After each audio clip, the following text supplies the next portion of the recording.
வணக்கம். திண்டுக்கல் மாவட்டத்தின் முக்கிய செய்திகளுடன் அண்ணன் வலையொலி. உங்களுக்காக தொகுத்து வழங்குபவர் திண்டுக்கல் கதிர்.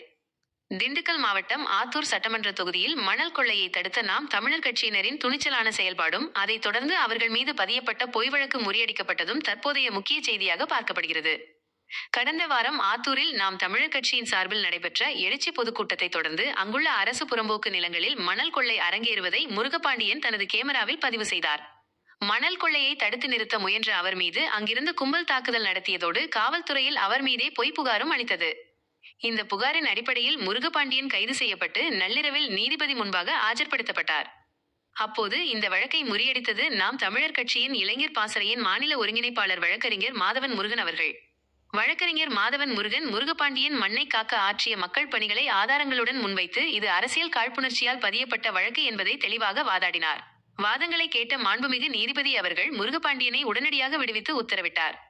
மக்களே, நம் அடுத்த சந்ததிக்காக கனிம வளங்களை காப்பாற்ற போராடும் இத்தகைய நாம் தமிழர் கட்சி வீரர்களுக்கு நாம் துணையாக நிற்க வேண்டும். வருகின்ற 2026 சட்டமன்ற தேர்தலில் ஆத்தூர் சட்டமன்ற தொகுதியில் நாம் தமிழர் கட்சியின் சார்பாக போட்டியிடும் முனைவர் ஆ. சைமன் ஜஸ்டின் அவர்களுக்கு விவசாயி சின்னத்தில் வாக்களித்து அவரை பெருவெற்றி பெறச் செய்யுங்கள். உழவை மீட்போம், உலகை காப்போம். ஓட்டு பாருங்க ஓட்ட, அப்புறம் பாருங்க நாட்ட.